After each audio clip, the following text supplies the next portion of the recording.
it. Love it. It's that Every time time. again. Every time. You know what? You never know when we're going to show up in your feed because we never know when we're going to show up in your feed. Actually, we tend to get stuck in our pre-show planning and we get into these really great conversations. And then we realize, oh, shoot, we actually need to be going live and talking about this to more than just the two of us. So welcome, everyone.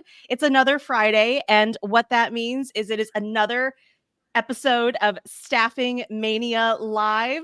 We are here for week 3. We've been doing this 3 weeks now in a row, and we are so excited to continue to talk about how you can stand out, be seen, execute, and be successful within your realm as a staffer, as a recruiter, as an account manager, or really, let's just be honest, as a great human being. Richard, happy Friday.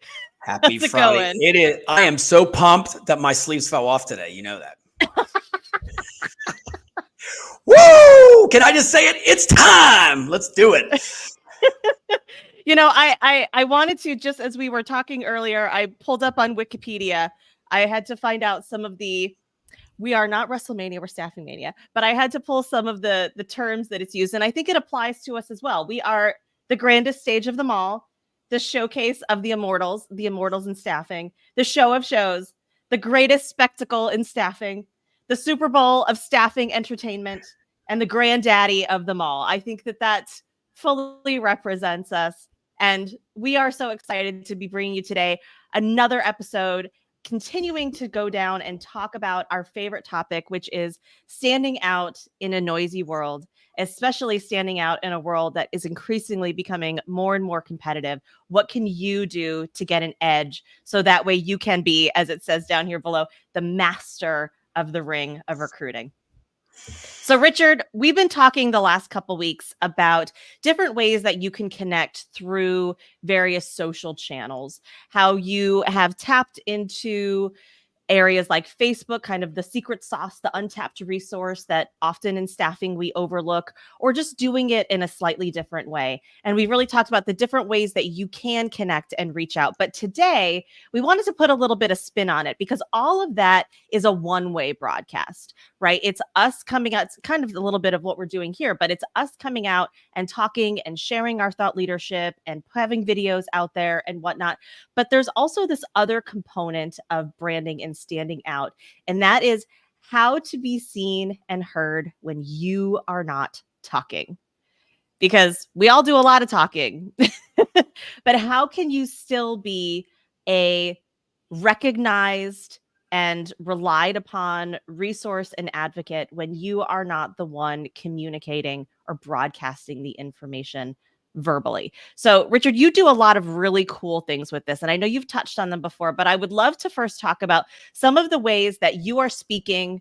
You're getting your word out, you're getting your purpose, your mission out without actually having words come out of your mouth. Tell us a little bit about some of the ones that you do. Oh, yeah, Amy. I'm going to talk about this now. Oh, yeah, baby. Had to say that. You know what I mean? It's great. I know. But, so what's exciting about this is the brand that everybody's trying to do is you're trying to build your own brand. Tap into other people's brand, Amy. And this is what I found the secret sauce is, and there's no secret about it. Everything I put out there, I tell you, if you do it, it'll work because I've learned from other people. I learned from the experts, the Gary V's and different ones like that. Tony Robbins put all that together. Look behind us, WWE. I mean, seriously, at the end of the day, what a brand they built, I mean, look, we have an audience right behind me and they're not even speaking yet. Look, I mean, seriously, it's they are psyched. Look, they're ready. They're ready. Already. I mean, that's the audience you want all the time with a buzzkill. But I think some of the things that we are overlooking is what we talked about last time, the coasters, the QR codes, all that stuff that's nonverbal. I mean, that is where it's at. At the end of the day, my logo is just my logo. But when people see that Staffing Shark logo, they resonate with me. Because I'm loud, I'm fun, I'm fist pumping, all that. But when they see that logo, they're like, oh, it's quiet, but look, it goes right to the shark. So at the end of the day, that's what you really need is this nonverbal branding. And it's not about putting a logo on everything and just walking away. You got to be creative. I mean, do you want me to throw a couple of things up there right now that I'm doing right now? Show it. Do it. Yeah, let's do it. So anytime I go somewhere, I do the share and care. I say this over and over, and nobody in the staffing industry is much doing this. They're just doing their own thing, which is great. I know you're going to like clients and you're putting pictures out there. That's great. I mean, I've done that 5 years ago. That's great to build your brand, but you got to take it to the next level. How's the community going to recept to that when they see just you and one company? So how about when you go to stores or if you go out to eat? Look at this. Huey Magoo's. I'm going to tell you the badass chicken tenders. If you get a chance, it's only one in West Virginia, and they're all down in the South. Incredible. So what I did on this one, this is a rough draft on this one.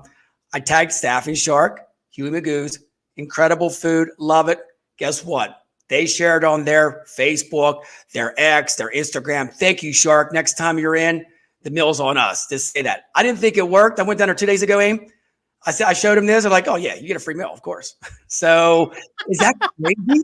So that is me sharing that with, and they had like 1.2 million followers. I mean, seriously, I think on their social media. So all together. So stuff like that. Here's a local one. Look at this. Great food, good people. Put a tagline in there. It makes them pumped up. Join us. You know, so I stopped up there last week. It's up in the mountains in Ohio, Powell. And what's great about it, I took it another further. When I put it on Facebook today, I said, if you see the shark up there, I'll buy you the first round. And then they took it another step and said, you know what? After the shark buys the first round, you know, we'll buy you a draft on us. So now I'm building that community. And guess what? Them pictures right there, I didn't say one word. It was nonverbals the whole time. Yeah.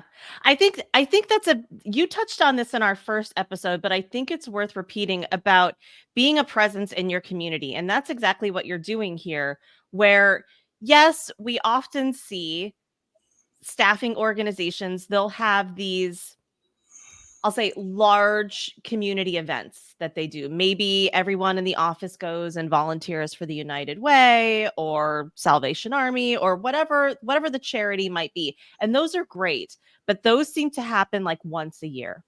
Whereas being seen in your community, being seen as a person, as a human, interacting in your community and having opportunities where you're not just talking about yourself, but you're highlighting others in your community, make you the first person that they think about when they have, say, for example, a staffing need, whether it's specifically for their business, or maybe they just have a buddy or a relative who is looking for work. And they say, you know what, go call the shark, because I know him.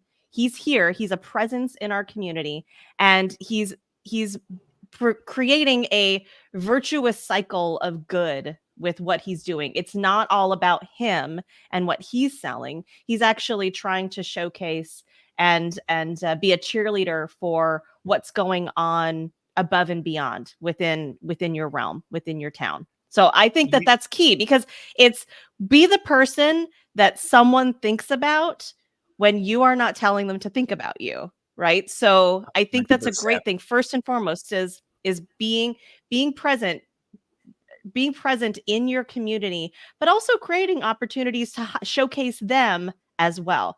I mean, borrowing other people's audiences is like marketing 101 nowadays. I mean, that's what we're doing right here.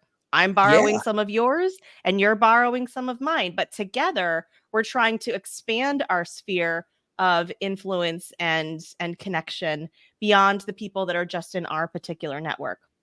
I also think that there's some, go ahead. No, I got to say this real quick. 100% you said that right. But the big thing is, though, if I can say this, and I say this every show, I think, you know what, make other people shine. Dude, I've already had the championship belt 10 years in a row, Amy. It's time to give it to somebody else. And when you do that, and then you go to these restaurants, like if all these places I go now, they know me as the Shark. When I go into Huey's now, hey, Shark, fist pump with the workers, everything. So there'll be more videos coming up with them with the food.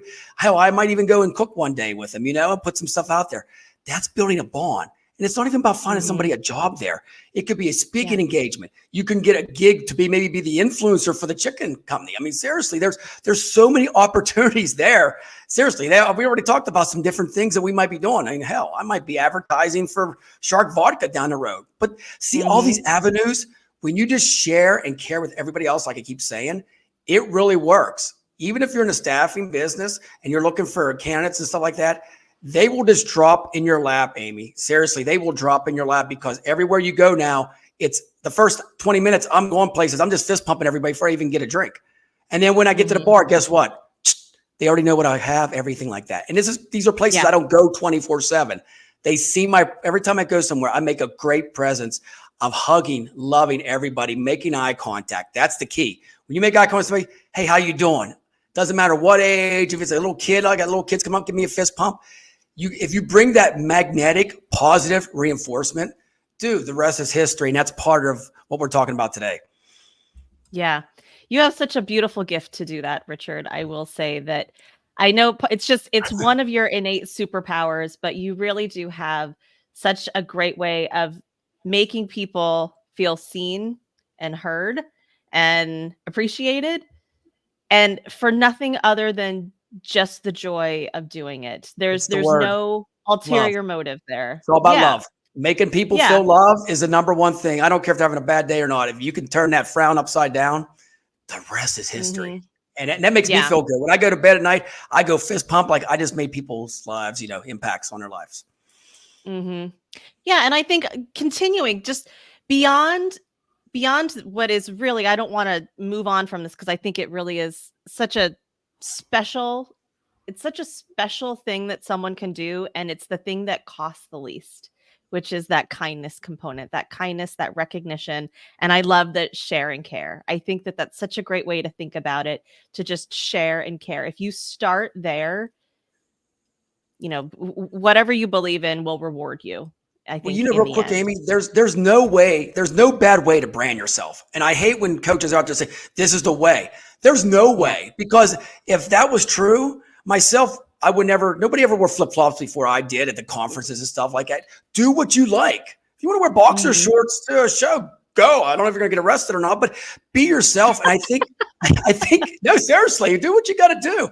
But at the end of the day, branding is all about, you got to be happy with what you want. You can't it can give you guidelines, people can, and anybody out there listening, seriously, our marketing and our branding in our industry is like 5 to 10 years behind times. If you follow the WWE, we could talk. Do we want to talk about it? Do we want to talk about the brand? Let's do it. Okay, brand or not, this is not political on either side. I'm down the middle. Nobody ever know what party I vote for. I do vote, by the way, because I'm trying to make a difference, but rock the vote, like MTV said. But at the end of the day, there are so many different brands. You got the Biden brand, you got the Trump brand. We just talked offline. Trump, Oprah, or not, Oprah and Oprah. Everybody knows the Trump brand, T to the P. They know it. Branding doesn't matter what the business is like. The brand is there. Oprah, incredible. And then she turned her name backwards to call Harpo for her company. Nobody even knows Oprah's last name, really. When you talk to it, it's Oprah. Is that a brand when you know the first name only? Like, seriously, if you could just call somebody by their first name and that's it, and it's really or a nickname, that is a brand. Yeah. Yeah, absolutely. And I think there's the other things that you do, again, those nonverbal components. It's sharing and caring, first and foremost, starting with giving before you receive will create a more virtuous cycle within that. But also there's other things that you can do, some of those nonverbal things that you can create. I think about you with your land shark, right? You want to be, when someone picks up a land shark, even if you're not in the bar with them, you want them to think about you. And it's like, and it's leaning into whatever those elements are that are authentic to you. Because we don't want, remember, we talked last week, don't be a bothead. Don't be a faker. We'll smell it a mile away. But whatever is authentic to you and show up that way. Don't put out the sterile marketing materials that we see over and over again. All these reports, stand out and be unique. But that'll be what makes people remember you when you are not in the room with them talking about it. I really much lean into, with us, we have our porch. I really push my painted porch or the porch in general. When people think about a porch, I ideally want them to think about us. and what a porch symbolizes and what it represents. It's a place where people gather, where they can connect, where they can share ideas, where they feel equal, where they can relax a little bit. Yes, But like a also they safe can spot. come up with, yeah, they can come up with something new, something unthought, something maybe not tried, something possible, but they have the support with a porch, of the structure of a porch, but also with the people that are on it.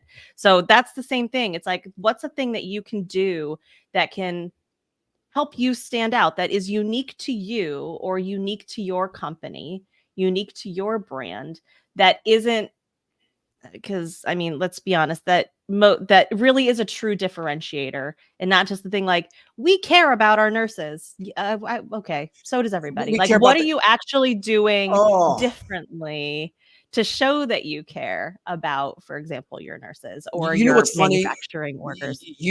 Dude, we said this shows us out of control all the time, because that's what it is. This is something that kills me. We have these surveys with all these staffing organizations surveys. I have not had one show, except I think mine, where you bring a freaking job seeker on to talk about what they want. It's like we do surveys internal, what a recruiter assumes like a job seeker wants, what they should have, what they want. Dude, coming in a couple of weeks, I got 7 job seekers I'm going to put out there for free on LinkedIn. We're going to do a video and just throw them out there. I don't want any money. I don't need that. You know what? At the end of the day, I want to make them happy. I'll get mine on the back end. And that's what life's about. But our industry, I got to tell you straight up, Aim, it's some of these stats are like, I'm looking at them and I'm on the street all the time. I'm thinking these are so totally wrong. These are like polls, like, presidential polls are not even close. Yeah. It's like, but the thing is, though, they're surveying people like me and you. And they're surveying everybody that's sitting maybe in an office. But if you're out there in the field, it's a total different survey. So let's survey the job seekers. Has anybody went out on the streets like they do, for the census and stuff and say, okay, we got 400 job seekers here at the job center. Let's go survey them and get some raw data. That'd be great, wouldn't it? Brilliant. Nothing to say on that. I'm at a loss because I'm like, it sounds like the most obvious thing, but sometimes we don't always do the most obvious thing. But it could build your brand, though. It could build your brand better too, because then you'll know what the audience wants from you. Yep. Yeah, absolutely. So stand out with your brand out. Sorry, that was we took it a little sideways, but I had to say it. You know what I mean? That's what it's about. Yeah, absolutely. So standing out with your brand out, and find ways that you can be seen and recognized and talked about when you are not in the room. Some of those are the tactical things like you've created. You talked about, you have coasters that with a QR code that you have in different restaurants or bars in your town. You also have t-shirts you've talked about, but you're creating these opportunities where you're sharing and caring, where you're visiting, you are a member of your community, and you are finding opportunities to connect and promote them. So that way, again, that virtuous cycle, it's not the primary driver, but it can be definitely a nice sprinkle on the cupcake if later on they say, you know what, so-and-so was looking for a job. You know what, I'm going to give him Shark's name because I know what he does and I know what he's done for me. And guess what? After the first one, then the second one comes. It's like a snowball effect. I got to tell you, Aim, I've never gave any referral money out ever. I'm going to give gift cards out. I don't buy candidates. You cheapskate. No. No, I tell them the experience they get with me, because you know what they get? They get a free job agent. Do you know how much that is? Yeah. Jerry Maguire charges a lot, so the Shark charges nothing. Show me the money, funny. Show me the job. I always joke about that, but it's so true, Amy, that every candidate, like even if you get them on Indeed or Monster or any job board, they see Staffing Shark, they reach out and they're like, oh, you're the one that's in the news. You do the weather report every morning in the snow in your t-shirt. You're crazy. It resonates right there. That weather report thing put me on a map 2 years ago. I'm going to tell you, I was out there 5 o'clock in the morning filming stuff, slipping and sliding and stuff like that, and throw it out there on Facebook, and everywhere else. And that had nothing, that was not in any way directly correlated to a particular job that you were recruiting for or a certain marketing campaign that you had created for your business. It was just, I'm going to be me. And I'm going to be out here and I'm going to share what interests me, share what's on my mind, share my, quirky habits that I do.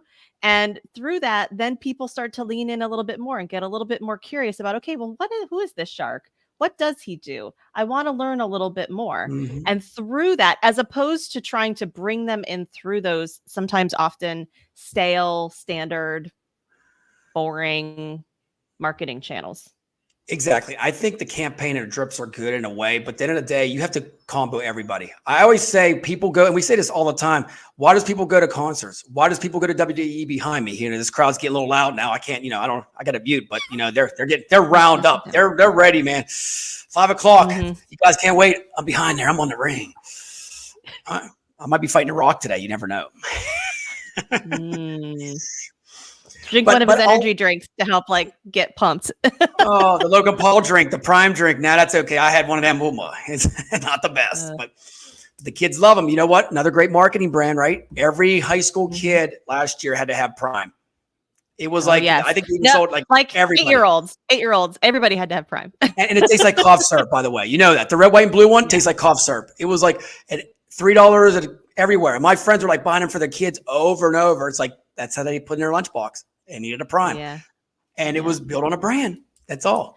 But to that extent, and I think it's a great reminder because I can definitely get caught up in the cycle of perfection, of getting it right, as opposed to just trying and failing and trying other things that work. Because you give a perfect example where Prime, I mean, it tastes terrible, but everybody wants it. So they don't necessarily want the best product. They want the product that they connect with the most. When you mentioned WWE or other events, we always talk about in marketing and sales, don't sell the features, sell the benefits.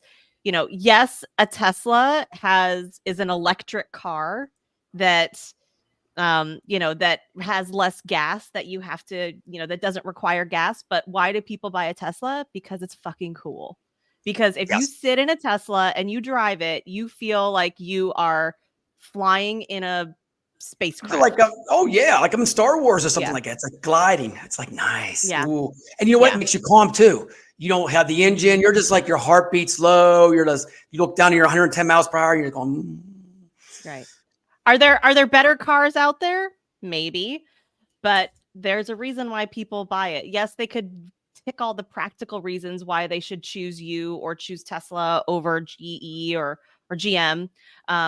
They could make those practical choices, but at the end of the day, people are going to buy because they recognize some connection. There's some value.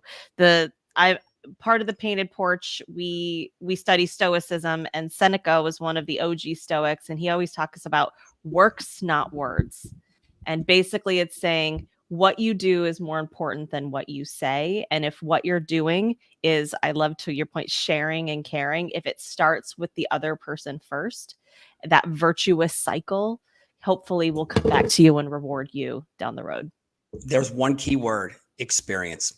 What their experience is the number one thing. Disney World, anything, you go for the experience. If you can go get somebody a job for the experience, and I'm going to tell you, Amy, if you ever went through my process to get a freaking hired, you'll be effing like blast. It's like so freaking fun. I'd like to go through it. It's amazing. My process to get somebody hired, I have to talk to more people here.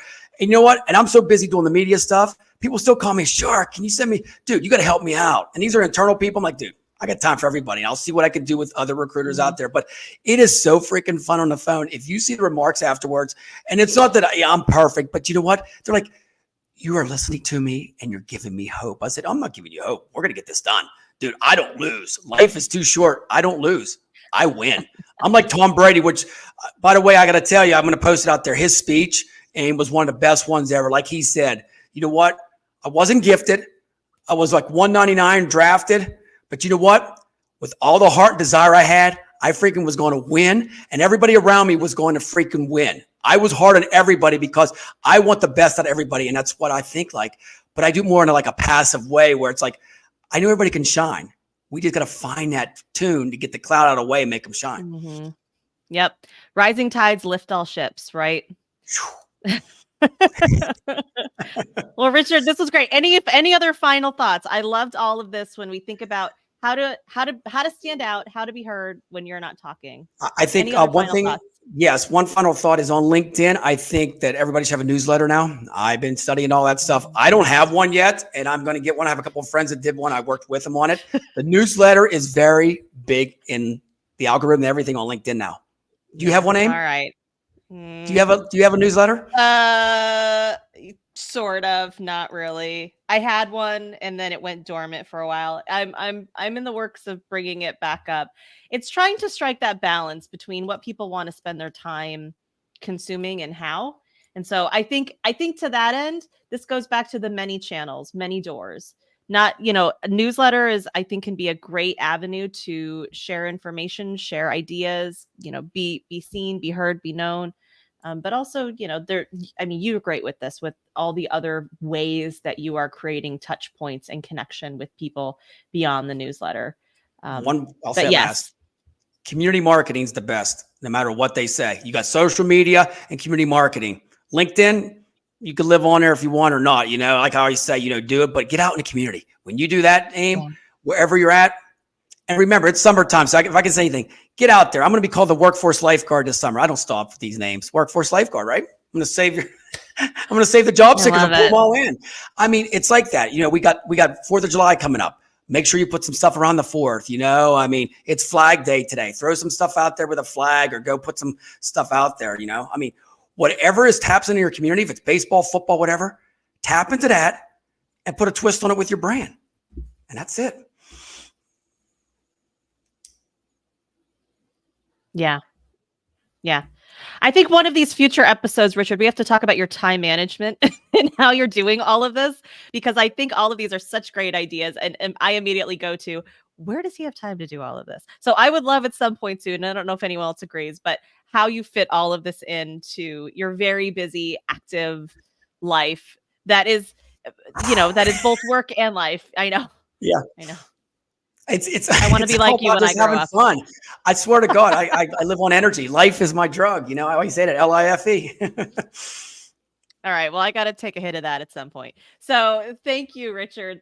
I think this was an awesome episode. We would love to hear in the comments here, or if you want to reach out to either of us directly on LinkedIn or whatever channel you prefer. If you want to message us, we'd love to hear what you're doing. Maybe that's working, how you are creating a brand that speaks when you are not speaking. But also if you have questions, if you want to get some tips, definitely reach out to us. And between the two of us, probably mainly Richard, but between the two of us, we will have some great recommendations that we can give you to help you stand out in a very noisy world. Amy, time out. We're tag team. We're tag team champions. So we do it together. There's no Richard in it. It's the Shark and Amy. Look at that. Boom. All right. I'm out of here. I got to go pick out the ring. Till next time. We'll see you next week. Oh, yeah.